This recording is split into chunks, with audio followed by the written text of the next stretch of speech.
이번 영상에서는 묘사와 장식적 수사에 대해서 살펴볼 건데요. 3단원 마지막 장입니다. 먼저 목차를 봅니다. 시적 묘사, 묘사의 특성, 설명적 묘사와 암시적 묘사, 주관적 묘사와 객관적 묘사, 묘사의 어울림, 아주 중요하죠. 어울려야 되죠. 묘사와 언어 절제, 묘사 속의 설명, 묘사와 장식적 수사. 네, 목차가 어느 정도 외워지셨나요? 아주 목차를 외우고 계시면 네, 전반적으로 다 파악됩니다. 복습합니다. 묘사 속에 설명을 넣는 이유가 뭔가? 묘사가 왜 묘사하다가 자꾸 설명을 넣어요? 불안하니까요. 네, 뭐가 불안할까요? 시를 써본 경험이 부족해서 이게 자꾸 묘사가 맞는지 안 맞는지 불안하니까 자꾸 좀 자세히 설명하려는 어떤 심리가 생기죠. 그래서 묘사에 설명을 넣는 이유가 뭐예요? 묘사의 어울림에 대한 이해가 부족하고 언어를 절제하는 힘이 모자라기 때문이다. 네. 묘사는 적절하게 어울려야 되고 언어가 절제되어 있어야 돼요. 그게 묘사의 묘미죠. 네, 그렇다고 합니다. 자, 묘사와 장식적 수사. 아래 시의 진술 형식이 뭔가? 진술 형식이요. 아래 시의 취약점이 뭔가? 그리고 그 원인이 뭔가? 또 화자의 경험은 독자와 공유 가능한가? 다시 한번요. 화자의 경험. 네, 화자가 경험한 것이 독자와 공유할 수 있는 것인가? 어떤 장식적 수사를 제외하는 것이 바람직한가? 네, 어떤 것들이 좀 생략해야 될 것인지 좀 보라는 거죠. 네, 제목이 기억털기입니다. 기억털기. 펴진 가슴 복판, 바늘로 박혀있는 요년을 털어낸다. 담배 한 갭이 연소처럼 푸르게 부서지는 기억 끄트머리, 아우성으로 달려오는 어린 시절, 흔들리는 쌀이꽃으로 살던 식구들, 희망동 산 2번지, 합성수지 피막, 타버린 구리선처럼 골목마다 그름으로 붙어있던 배고픔, 중몰이 가윗 소리로 중몰이 가윗 소리로 겨웁게 하루를 끌고 다니던 아버지, 밤마다 기름종이 지붕 사이로 보던 별, 빈병 가득한 아버지 손술에 꿈에 보며 헤아리던 소원 빌기, 6살 기억 한가운데로 나비처럼 개고장 날아들던 날, 숨 막히도록 안아주던 어머니 가슴, 희미하게 묻어나오던 눈깔사탕 내음, 보름을 패이도록 담배 빨던 아버지, 뒷산 아카시아 배부르게 따먹고 내려오던 동네 언저리, 쓰러진 집 앞에서 울던 어머니, 뒹구는 구들 들어 흔들면 폭포처럼 쏟아질 쌀이꽃 웃음, 그날따라 무섭던 아랫동네 예배당 소리, 높던 찬송가. 그러니까 그날따라 무섭던 아랫동네 예배당, 소리 높던 찬송가. 이렇게 읽어야겠네요. 네, 뒤에 좀 구체적으로 보니까요. 몇 가지만 여기서 살필게요. 펴진, 원래 파다잖아요. 파다. 그래서 정식적인 맞춤법은 파다의 피동은 파인입니다. 파인 이렇게 쓰는 게 맞고요. 파인이 줄면 펜이 됩니다. 이렇게 펜. 그리고 또 피동 느낌으로 지다라는 말을 쓸 때는 파다의 어간이 파잖아요. 여기서 파진 이렇게 써야 돼요. 펴진 하면은 어는 또 어디서 나왔는지 또 애매하고, 지다랑 또 페이다도 피동인데 또 지다도 피동, 이중 피동이 되죠. 별로 추천하지 않는 맞춤법입니다. 이 셋 중에 하나를 쓰시기 바랍니다. 파인, 펜, 파진 정도로만 쓰실 수가 있습니다. 네, 그리고 또 겨웁게, 겹게인데 원래 웁이 없죠. 그냥 힘겹게 하는데 이렇게 웁을 넣어놨어요. 이렇게. 그리고 이 소음빌기도 한 단어가 아니니까 반드시 띄어 쓰시고요. 맞춤법 몇 개만 봐요. 숨 막히도록 이것도 한 단어가 아니니까 반드시 띄어 쓰세요. 이렇게 숨 막히도록. 그렇죠. 이것도 패이도록 하는 것도 파이도록 또는 파이도록 또는 패도록 두 가지 중에 하나 써야겠죠. 파이도록, 패도록 이렇게 쓸 수가 있겠어요. 네. 그 다음에 이 아카시아도 정식 이름은 아까시나무입니다. 아까시나무. 네, 뭐 아까시나무 꽃잎에 물개 따먹고 이 정도로 표현하는 것이 정확한 표현입니다. 그런데 이제 시니까 말수 맞춰서 표현해야겠죠. 네, 그런 면이 있습니다. 네, 어떤 느낌이 들었어요? 좀 그 내적 독백 형식이죠. 누군가에게 말하는 게 아니라 자기 혼자, 네, 혼자서 자기가 말하고 있죠. 그런 형식들을 빌려서 내적 독백이라고 할 수가 있어요. 지금 이 부분들이 뭔가요? 좀 실제 경험이죠. 네, 그러니까 과거 진짜 있었던 실제적 경험 사실하고 또 거기에서 느끼는 좀 마음에서 일어나는 심리적 경험 사실이 이렇게 구체적으로 표현되고 있죠. 네, 더 자세히 할 거예요. 네, 그래서 심리 속에서 되살아난 과거를 구체적으로 묘사하고 있다라고 말할 수 있을 것 같습니다. 제목이 기억털기니까, 네, 기억털기죠. 기억털기. 그래서, 제목이 기억털기니까 기억은 뭔가 좀 먼지 같은 느낌이 들죠. 이렇게 기억을 털었는데요. 먼지 털듯이. 그래서 뭔가 좀 가벼운 느낌도 들고 뭔가 좀 버려야 될 것 같은 느낌.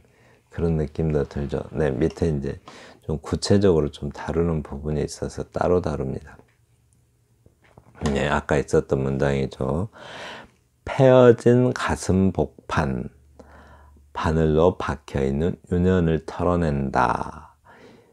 담배 한 갭이 연소처럼 푸르게 부서지는 기억 끄트머리, 아우성으로 달려오는 어린 시절이라고 했네요. 이 부분으로 보면, 이제 펴진 가슴 복판, 바늘로 박혀 있는 이라고 했네, 이렇게. 바늘로 박혀 있는, 뭐랄까요, 이렇게 바늘로 박혀 있는 윤연을 털어낸다라고 했는데, 그러니까, 잠깐만요. 그러니까 이 부분은 바늘로 박혀 있는 유년 시절. 근데 바늘로 털어낸다라고 했어요. 바늘로 박혀 있는 유년 시절이라고 했는데 박혀 있는 것은 털어내는 대상이 아니죠. 이렇게 그죠? 이렇게 안 어울리잖아요. 이렇게 네, 이렇게 네. 묻어 있는 먼지를 털어낸다 이렇게 표현하면 어느 정도 좀 연어 관계가 형성이 되는데 물론 상투적 연어 관계이긴 하지만 근데 연어 관계를 파괴할 때는 그만한 이유가 있어야 돼요. 근데 너무 뜬금없이 박혀 있는 요년을 털어낸다라고 했네요. 그죠? 근데 이제 좋게 보면 아주 굉장히 요년이라는 것은 관념어잖아요. 어떻게 머리로 생각으로만 이해할 수 있는 언어죠. 그런데 그거를 굉장히 시각적으로 이렇게 바늘로 박혀 있는, 바늘처럼 박혀 있는, 또 그거를 털어낸다. 아주 구체화시키고 굉장히 생생하게 어린 시절의 상처를 드러내고 있습니다. 그리고 이제 또 바늘처럼 박혀 있는 요년을 털어낸다라고 했는데 이것 좀 봐요. 원래 시에서는 바늘로 박혀있는 요년을 털어낸다 라고 했죠. 그런데 바늘처럼 박혀있는 하게 되면 요년이라는 것은 바늘이 아니죠. 바늘이. 즉 아픔의 진짜 원인이 아니에요. 그냥 뭐라고 할 수가 있을까요? 그냥 바늘 같긴 한데, 그죠? 바늘은 아니어도 바늘 자체는 아니에요. 그 자체는 아니고. 그러니까 바늘은 좀 전에 말씀드렸듯이 박혀있는 바늘은 털어내는 대상이 아니고 뽑아내는 대상이 되겠죠. 그런데 이렇게 좀 뭐랄까 그 상투적인 이 연어 관계를 파괴할 때는 너무 지나치게 파괴해버리면 어때요? 그러니까 이 말 때문에 이 박혀있는 이라는 말과 털어내는 이라는 말이, 털어낸다라는 말이 잘 안 맞아떨어지죠. 그러니까 상투적 연어 관계를 파괴할 때는 뭔가 이유가 있어야 되는데 지나치게 파괴해버리면 어떻게 돼요? 어떤 그 심리적 정황들, 지금 이 상황들을 어떤 정황의 맥락이 끊어지게 됐겠죠. 그러면 어떤 시적 수사로서의 효과가 떨어집니다. 그러니까 말만 화려하게 된다는 거죠. 이렇게 말만 화려하고 시적 효과가 떨어진다라고 말할 수 있을 것 같아요. 네. 그럼에도 불구하고 굉장히 구체적으로 어떤 구상화돼서 잘 표현되어 있죠. 바늘로 박혀있는 일말이 되면은 바늘이 되어서 박혀있는 이란 뜻이 되어버리죠. 그러면 이제 요년은 뭐가 돼요? 고통의 원인이 되는 거죠. 직접적인 원인. 네, 요년이라는 것은 바늘이 살에 딱 박히면 바늘이 고통의 원인이잖아요. 그러면 요년이 바늘이 되어서 박혀 있는 거니까 고통의 직접적인 원인이 되겠죠. 그래서 이렇게 요년이라는 어떤 관념어가 이렇게 생생하게 구체화돼서 이렇게 하죠. 바늘로 박혀 있는데 털어내고 굉장히 시각화되어 있어요. 눈으로 요년이라는 고통을 우리가 시각적으로 또는 감각적, 촉각적으로 느낄 수 있게끔 감각화되어 있죠. 네, 그렇습니다. 통증의 원인을 그렇게 감각적으로 표현하고 있어요. 네, 다음. 합성, 조금 내릴까요? 화면을 좀 내리면 좋을 것 같아요. 합성수지 피막 타버린 구리선처럼 골목마다 그름으로 붙어있던 배고픔이라고 했네요. 여기서도 문제점들을 좀 잘 봐요. 이렇게 합성수지 피막, 원래는 천연수지하고 합성수지 나누죠. 네. 고무 같은 것이 이제 합성수지인데 그 천연수지는 송진이나 뭐 이렇게 소나무 같은 거 있죠. 소나무 그거 베면 이렇게 진액이 나오잖아요. 그게 나와서 조금 굳어지면 그게 이제 천연수지죠. 근데 이제 합성수지는 이제 전기 피복 같은 거, 피막이 여기서는 피막이라고 했는데 우리 피복이라고 많이 표현했죠. 전깃줄 보면 입혀졌잖아요. 그게 타버린 구리선처럼 골목마다 그름으로 붙어있던 배고픔이라고 했는데 표현을 굉장히 잘했는데 몇 마디 때문에 또 싹 망가지는 느낌을 주죠. 그러니까 이제 여기서도 합성수지 피막 타버린 구리선처럼 피막은 그 구리를 전깃줄 구리를 덮고 있는 그 고무 껍질을 말하죠. 타버린 구리선처럼 그게 탔을 때 그 상상을 해보세요.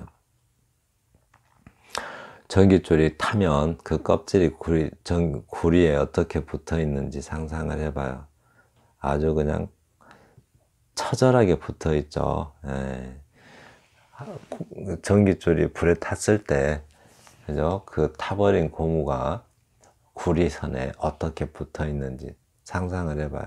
네, 그렇게 붙어 있는데, 그게 그 타버린 타버린 구리선에 붙어 있는 그 타버린 고무의 잔해는 그름하고 비할 바는 아니죠. 그죠? 이렇게. 이거는 굉장히 처절한데, 타버린 구리선처럼 처절한데, 그름은 그냥 굴뚝에 자연스럽게 생기는 어느 그 티끌이잖아요. 그름. 영어로 suit라고 해요. suit, S-O-O-T. 왜 갑자기 이게 생각나네요. S-O-T. suit. on the suit. 어디서 나오냐면, 저기, 엘리어트의 그 알프레드 프루프록의 연가에서 네, 첫 페이지에 나오는 게 이제 이 수트입니다. 네, 노란 안개가 창유리에 문지르고 다닌대요. 그런 표현이 있어요. 네. 이연에 나오든가 그럴 거예요. 그래서 그러니까 여기서는 굉장히 처절한 게 달라붙어 있는 모습인데, 이 그름이라는 말로 인해서 그 효과가 뚝 떨어지죠. 그러니까 앞에 있는 표현의 어떤 그 처절함의 강도를 뚝 떨어뜨리는 그런 안 좋은 효과를 발휘하고 있죠. 네, 그래서 이 부분 같은 경우는 없는 게 좋겠다라고 합니다. 네, 그래요. 중몰이 가윗소리로 중몰이 가윗소리로 겨우게 하루를 끌고 다니던 아버지. 이 전체적인 느낌은 굉장히 좋은 느낌인데, 하나하나 뜯어보면 그 느낌을 뚝 떨어뜨리는 역효과가 있어요. 봐요. 가윗소리로 겨우게 하루를 끌고 다니던 아버지. 이건 참 표현 좋죠. 이렇게 가위질 하면서 이렇게 손수레를 끌고 다녀요. 근데 그게 겨우게, 힘겹게죠. 하루를 그렇게 하루를 끌고 다니는데요. 그 손수레를 하루 정도로 여기고 있는 거죠. 근데 하필 여기다가 뭐라고 써놨어요? 중몰이 장단. 이렇게 중몰이 가윗소리라고 그래요. 중몰이 장단 가윗소리. 원래 정식 명칭은 중몰이 장단입니다. 뭐 진양조 있고 막 그러죠. 휘몰이 있고. 중몰이 장단은 굉장히 느리고 또 음악이죠. 음악. 근데 여기는 굉장히 힘겨운 삶을 살아가고 있는데, 여기서는 한가롭고 여유로운 가락이 나고 있어요. 잘 안 어울리죠. 이렇게 너무 그냥 그 장식만 화려하게 돼 있는 것처럼 느껴져요. 그리고 이제 여기도 봐요. 나비처럼 개고장 날아들던 날. 너무 안 어울리는 표현을 이렇게 비유를 하고 있어요. 나비가 날아다니는 건 가볍고 경쾌하고 즐겁고 행복한 느낌이 들고 아름답죠. 개고창이 날아오는데 나비 같다고 하면 되겠어요? 좀 안 어울리죠. 개고장은 뭐예요? 개고장 하니까 생각나는 소설이 있네요. 김승옥 소설가인가요? 그런 것 같은데, 난쟁이가 쏘아 올린 작은 공. 네, 거기에 개고장이 무수히 날아들죠. 개고장, 특히 이제 철거 개고장이죠. 네, 그거를 알리는 문적인 종이를 갖다가 개고장이라고 해요. 네, 개고장은 집에서 이제 쫓겨날 판인데, 나비처럼 개고장이 날아들던 날. 어쩌면 또 풍자라면, 네, 가능도 하겠죠. 개고장이 나비처럼 가볍게 날아들어요. 풍자일 수도 있겠네요. 그러고 보니까. 네, 근데 이제 의도한 거는 그게 아니죠. 풍자로서가 아니라 표현이 잘못된 거죠. 그러니까. 여기서 의도한 거는 표현이 잘못되었다라는 걸 의도하는 겁니다. 또 헤아리 희미하게 묻어나오던 눈깔 사탕 내음. 네, 여기서 어떤 삶은 굉장히 처절하고 진한데, 여기다 희미하게 이런 표현 써버리면은, 네, 어떤 감정, 정감이 뚝 떨어지죠. 또 헤아리던 소원빌기, 손술의 꿈에 보며 헤아린 소원빌기. 손수레를 꿈에서 보면서 헤아린 소원 빌기래요. 헤아린다. 하나, 둘, 헤아린다. 소원, 지금 이 상황은 간절하게 소원을 빌어야 되는데, 하나, 둘씩 헤아리면서 빈다고 해요. 네. 그래서 이렇게 좀 부딪히는 거. 헤아리는 건 너무 느리고, 또, 어떤 소원의 간절함에 정감을 떨어뜨리는 어떤 표현이라고 볼 수 있겠습니다. 그러니까 이런 표현들이, 뭐랄까, 지나치게 그 장식적이고 멋부린 표현이라고 할 수가 있겠죠. 그러니까 지나치게 멋부린 시적 표현은 어떤 그 시의 절실함을 좀 반감시키는 영향이 있습니다. 효과가 있어요. 그래서 그러지 말라라고 저자께서 말씀하신 겁니다. 네. 또 볼까요? 6살 기억 한가운데 6살 기억 한가운데 뒹구는 구들 들어 흔들면 폭포로 쏟아질 쌀이꽃 웃음. 폭포처럼 이라고 하는 것도 괜찮은데 폭포로 라고 표현했네요. 여기서는 기억의 문제는 지금 이 시 전체는 기억이죠, 기억. 이 시 전체가 하나의 기억인데 그 6살 기억 한가운데라고 이미 6살 기억 한가운데 들어와 있는데 거기서 또 6살 기억 한가운데라고 말하면 안 되겠죠. 그러니까 시인 자신이 지금 시점을 혼돈하고 있다라고 할 수 있어요. 자기는 지금 심리적 풍경을 자기가 바라보고 있잖아요. 근데 또 그게 안에서 또 다른 요년의 기억을 표현하고 있어요. 그러니까 이 작품 전체가 한 덩어리의 기억이잖아요. 근데 거기다 또 그 안에서의 또 기억이라고 말해버리면 좀 그런 거죠. 그 심리 상태가 하나의 그 마트로시카 아시죠? 그 러시아 인형 속에 또 인형이 나오고 그러게 기억이 중첩돼서 일어나는 느낌을 받게 되면 독자들이 혼돈을 일으킬 수도 있겠죠. 네. 한마디로 기억 속의 정황들이 모호해져요. 저게 뭔 소리야 하는 그런 느낌이 들 수도 있습니다. 네. 그리고 뒹구는 구들 들어 흔들면 폭포로 쏟아질 쌀이꽃 웃음. 이렇게 폭포로 이런 식으로 표현하는 거 그렇게 바람직하지는 않은 것 같아요. 왜냐하면 폭포가 되어 이런 느낌이 되죠. 그냥 처럼 하든가 같이 하든가 같은 하든가 그런 표현 쓰는 게 좋을 것 같아요. 네. 근데 이 시구는 어째서 문제일까?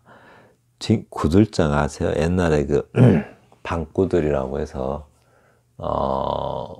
옛날에 그 보일러가 없을 때 부엌에서 나무로 불을 때면 방바닥 밑에 이렇게 굴들이 여러 개 파여 있죠. 그 위에 구들장을 깔아요. 그게 이제 바위로 돼 있죠. 돌로 바위장 얇게 떠가지고 까는 건데 그 구들 그 구들장을 이제 그걸 이제 구들장이라고요. 네, 구들장. 돌 납작한 돌이죠. 내가 방바닥 밑에 깔려있던 새카만 그 납작한 돌을 들어서 흔들면 폭포로 쏟아질 쌀이꽃 웃음이라고 했는데 여기 이거 분위기하고 그죠? 이렇게 쌀이꽃 폭포로 쏟아질 쌀이꽃 웃음 이 색깔도 안 맞고 그죠? 이게 뒹구는 구들장은 지금 이미 다 파헤쳐졌나 봐요. 이게 개고장 날아오고 이렇게 그게 시행되면 그 방바닥부터 곡괭이로 파죠. 네, 그게 그때 이제 구들장이 나오죠. 이렇게 방바닥을 곡괭이로 파면 구들장이 나와요. 연탄 때도 옛날에 한때는 그 보일러가 아니니까 구들장이 있었죠. 근데 이제 그걸 흔들면 폭포로 쏟아질 쌀이꽃 웃음. 그러니까 그 구들장이 방 바닥으로 있을 때는 화목하고 행복하게 살았겠죠. 쌀이꽃 웃음 피우면서. 그런데 이번에는 구들장이 방바닥 밖으로 파여서 나왔어요. 그걸 흔들면은 폭포로 쏟아질 쌀이꽃 웃음이라고 해요. 근데 이제 뭐랄까 이 조건이 이걸 조건문이죠. 이렇게 뒹구는 구들 들어 흔들면, 그다음에 이 결과, 이거는 이제 어떤 그 결과죠. 폭포로 쏟아질 쌀이꽃 웃음. 근데 암시적인 내용은 충분히 연결이 되는데, 이 뭔가 이 어떤 앞에 있는 조건과 그리고 그 뒤에 있는 결과 사이에 어떤 필연성이 없다라고 할 수가 있겠어요. 왜냐하면 구들장하고 쌀이나무하고 쌀이꽃 아세요? 참쌀이, 땅쌀이 뭐 이런 있는데 좀 붉고 좀 약간 붉은 꽃이 피죠. 네, 이 연결 관계가 없어 보이죠. 이렇게 구들장하고 쌀이나무하고 이렇게. 네. 근데 이제 뭐 개인적으로는 좀 연결성이 있다라고 주장할 수도 있을 것 같기는 해요. 왜냐하면 그 쌀이나무는 여러 가지 그 생활용품으로 만들어서 쓰기도 하기 때문에, 그럼에도 불구하고 전후 관계가 어떤 필연성이 없어 보인다라고 할 수 있을 것 같습니다. 그러니까 무슨 말이냐면 이게 시인, 그러니까 화자, 이 글을 쓴 사람은 이 말이 무슨 말인지 분명히 이해가 될 것 같아요. 그러니까 주관적 체험이죠. 화자의 주관적 체험이 객관화되지 못한 상태라고 할 수 있을 것 같아요. 왜냐하면 예를 들어서 몇 사람은 또 독자도 이 말이 공감할 수 있을 수도 있겠죠. 이 생활을 해본 사람은. 그런데 이제 그게 아니라면, 화자의 주관적 체험의 내용이 이렇게 객관화되지 못하면 뭐라 그럴까요? 그 독자는 알 수 없는 시적 정황이죠. 화자만 알 수 있는 시적 정황이에요. 이런 경우를 뭐예요? 그러니까 공유할 수 없는 경험이라는 거죠. 이게 그러니까 화자가, 시인이 독자와 공유할 수 없는 경험이 되어버린다는 거예요. 그러면 이제 공유가 안 된다는 거. 네, 그럼 시로서 좋지 않은 현상이죠. 그래서 뭐 이런 말 같은 거. 그래서 이제 뭐랄까요, 관념어나 이 기억같이 이렇게 관념어를 함부로 쓰면 안 되고요. 그리고 화자만의 주관적 경험을 너무 드러내서도 안 돼요. 주관적 경험이 있으면 객관화시켜야 된다는 거죠. 즉 독자도 공유할 수 있는 경험으로 객관화시켜야 된다라고 합니다. 네. 자, 그러면 이제 볼게요. 아래 시의 진술 형식은 이라고 했는데, 네, 왜 아까 있었던 거죠. 내적 독백이고 마음속에서 일어나는 심리적 정황을 객관적 대상을 보듯 표현한 주관적 묘사다. 말 하나하나는 꼭 객관적 묘사처럼 보이는데 사실은 주관적 묘사다. 왜요? 심리적 내용들이 많이 들어있죠. 그러면 얼핏 보기에는 표현 자체는 객관적 묘사처럼 보이지만 주관적 묘사다라고 할 수 있습니다. 또 위에 있는 시의 취약점과 그 원인은, 아까 취약점이 뭐뭐 있었어요? 부분의 시적 표현이 작품의 전체와 조화를 이루지 못하여 작품의 구조를 허약하게 하고 있다. 네, 앞 말과 뒷말이 자꾸, 앞에서 제시된 말을 자꾸 약화시키는 현상들을 말하죠. 그것은 시적 표현을 위한 수사, 너무 막 수사를 너무 시적으로 표현하려고 하는 그런 수사에 신경을 많이 쓰니까 어떤 사실성에서 멀어지게 되겠죠. 진실성, 사실성, 핍진성 이런 데서 멀어지게 된다라고 합니다. 화자의 경험은 독자와 공유 가능한가? 공유할 수 있는 경험에 대한 인식, 이거 굉장히 중요하죠. 네. 공유할 수 있는 경험에 대한 인식, 이 말 중요해요. 공유할 수 있는 경험에 대한 인식이 없이 시를 쓰면 그 작품은 주관적 폐쇄성에 빠지게 된다. 즉, 주관적 폐쇄성이래요. 네, 혼자만의 경험이 되어버리는 거죠. 그러니까 독자가 공유할 수 없는 경험. 네, 그래서 주관적 폐쇄성에 빠지기도 한다, 빠지기 쉽다라고 합니다. 그래서 비유를 할 때는, 비유를 할 때 차이성 속의 유사성을 근거로 하여 비유하듯이, 네, 이 말 중요하죠. 살짝 차이가 있지만 그 유사성을 가지고 있기에 비유를 하듯이, 뭐 내 마음은 호수요 그럴 때 평화로운 마음과 호수의 마음이 비슷해 보인다고 하지만 분명히 차이가 있죠.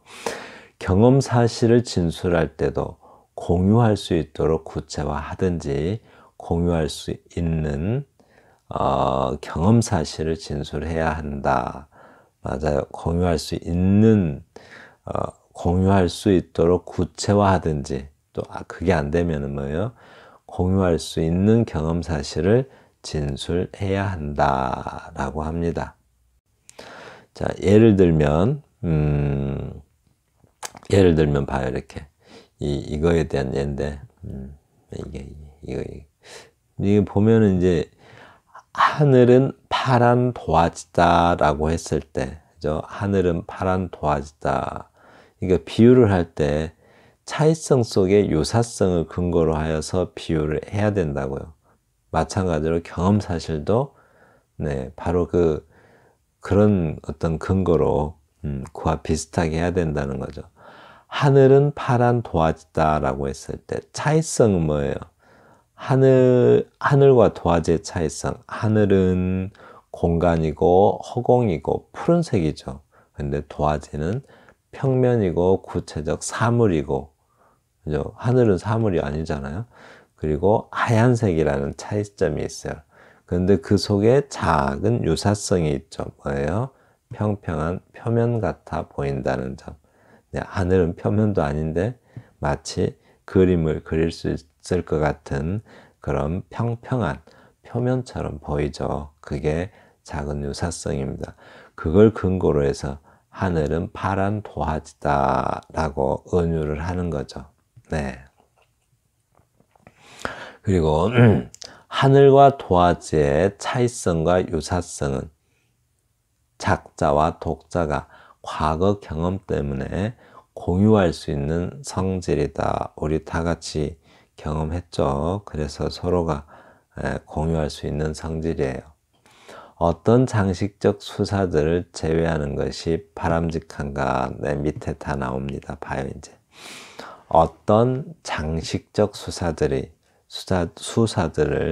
네, 제외하는 것이 바람직한가? 바람직하기 위해서는 네, 좀 최대한 언어를 절제하고, 언어를 절제하라고 그랬죠. 절제. 언어의 절제가 아주 중요합니다. 네, 묘사에는 언어를 절제해야 돼요. 다음 볼까요? 기억 털기도 한 단어가 아니니까 될 수 있으면 이렇게 띄어 쓰세요. 네, 띄어 쓰셔야 됩니다. 패어진 가슴 복판, 바늘로 박혀있는 요년을 털어낸다. 담배 한 갭이 연소처럼 푸르게 부서지는 기억 끄트머리. 유년 이야기를 하고 있는데 담배 한 갭이 연소처럼 하면 좀 이상하죠. 아우성으로 달려오는 어린 시절. 이 전체가 별로 필요 없는 부분이라고 해요. 빨간 분이. 네. 아우성으로 달려오는 어린 시절. 기억이 그렇게 사납게 달려올지는 모르겠어요. 네. 흔들리는 쌀이코트로 살던 식구들. 희망동 산 2번지. 합성수지 피막 타버린 구리선처럼 골목마다 붙어있던 배고픔. 네, 그름으로 싹 빼고 한번 생각해 봐요. 타버린 구리선처럼 골목마다 붙어있던 배고픔. 굉장히 깔끔하고 좋죠. 예. 이 부분 참 좋은 것 같아요. 중몰이 가윗소리로, 중몰이 생략하는 게 좋겠다는 거죠. 가윗소리로 하면은 괜히 중몰이 때문에 여기에 대한 시적 어떤 그 정감이 뚝 떨어지죠. 중몰이 싹 빼버리니까 어때요? 가윗소리로 힘겹게 하루를 끌고 다니던 아버지 딱 나오는데 중몰이 넣는 바람에 중몰이는 차분하고 여유 있는 소리죠.